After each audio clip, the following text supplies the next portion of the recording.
Jika kita menengok beberapa tahun ke belakang, maka tampak ada beberapa peristiwa yang memprihatinkan. Jika dilihat dari perspektif kesadaran berbangsa dan bernegara. Satu contoh, keinginan dari saudara-saudara kita mewujudkan pemerintahan khilafiyah. Bahkan jika kita melihat kondisi sekarang, di Papua masih ada organisasi Papua Merdeka. Jika kita tarik lagi lebih ke belakang, akan muncul gerakan-gerakan sektarian seperti munculnya Republik Maluku Selatan. Lebih jauh lagi, ada upaya-upaya untuk mendirikan negara-negara bagian yang lain. Muncul pertanyaan, ada apa sebenarnya ini? Dan bagaimana upaya untuk menekan atau memperkecil potensi-potensi yang akan muncul? Jadi, dalam perspektif historis, kita bisa melihat bahwa kesadaran berbangsa kita itu lahir lebih dulu daripada kesadaran bernegara. Satu contoh, ketika kita mewujudkan Sumpah Pemuda, ada 3 poin di sana, bertumpah darah satu, berbangsa satu, dan berbahasa satu. Di situ jelas dikatakan bahwa berbangsa. Jadi, kesadaran berbangsa itu muncul lebih dulu daripada bagaimana bentuk negara ini diwujudkan. Dalam beberapa kasus kemudian, kita bisa melihat ketika muncul revolusi dan muncullah negara Republik Indonesia Serikat, negara-negara bagian muncul di beberapa wilayah di Indonesia. Semuanya itu menggambarkan betapa kesepakatan berbangsa itu sudah ada, tetapi bagaimana bentuk negara itu belum disepakati. Pertanyaannya adalah, mengapa itu terjadi? Ada beberapa alasan.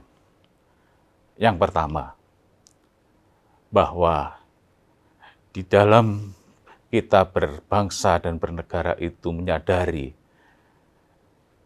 wilayah-wilayah kita ini menyimpan konsep kekuasaan lokal, tradisional. Di Jawa misalkan, kita bisa melihat konsep kekuasaan Jawa itu sentralistik. Sangat berbeda dengan Minangkabau yang federalis, di mana nagari-nagari memiliki otonomi yang lebih luas. Nah, ini sebuah realita di dalam wilayah kita, di dalam masyarakat kita. Itu alasan yang pertama, bagaimana sebenarnya masyarakat kita itu sebelumnya sudah mempunyai konsep-konsep kekuasaan tersendiri sebelum melebur menjadi Indonesia.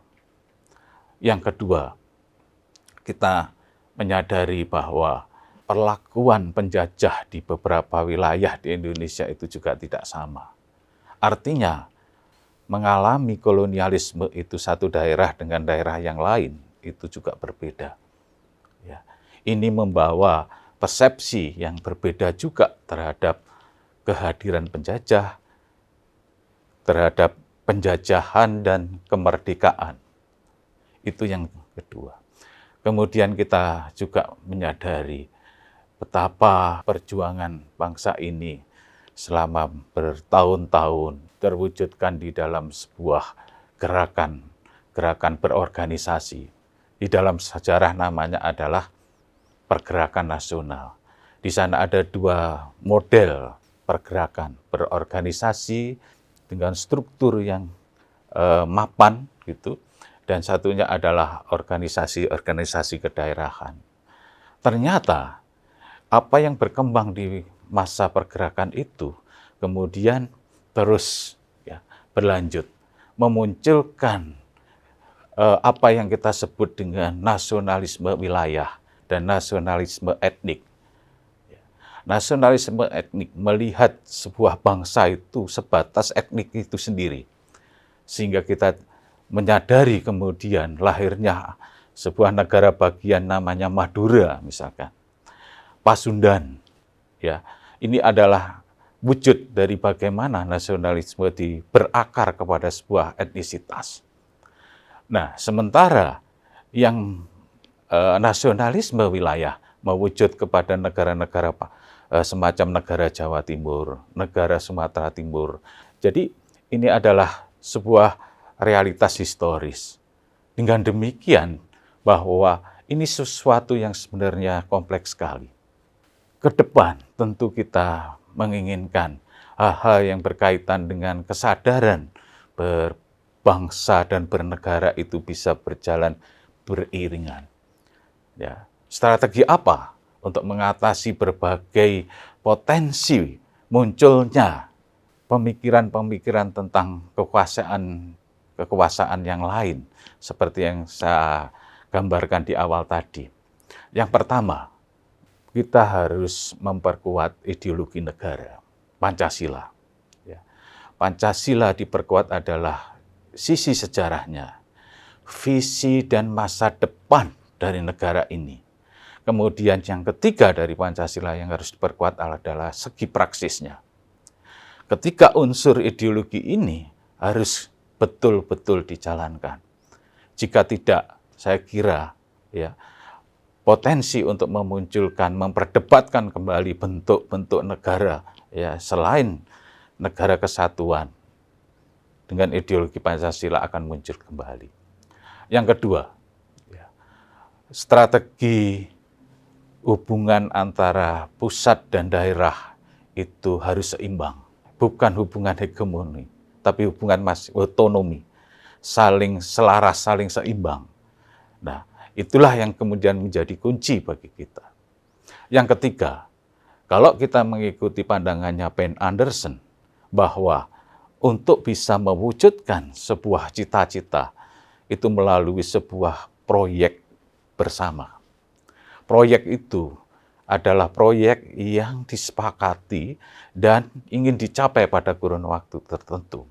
Kita sebenarnya punya sebuah proyek ya yang mengharuskan kita semua untuk bersama-sama mewujudkan itu. Apa itu? Saya ambil contoh ya tentang mewujudkan generasi emas di 2045. Hanya saja keseriusan kita mewujudkan proyek itulah yang sebenarnya ya perlu kita kritisi, cermati lagi. Ini kalau proyek secara bersama-sama menyadarkan semua orang untuk meraih secara bersama-sama juga, maka saya kira kesadaran itu akan mewujud. Saya kira itulah poin-poin yang barangkali perlu kita perhatikan sekali lagi, bahwa munculnya sebuah fenomena pemikiran juga bolehlah bisa dikatakan seperti itu tentang bentuk lain dari negara kesatuan dengan ideologi yang berbeda, itu sekali lagi bisa ya kita minimalisir. Dengan apa? Dengan melihat dari kacamata sejarah.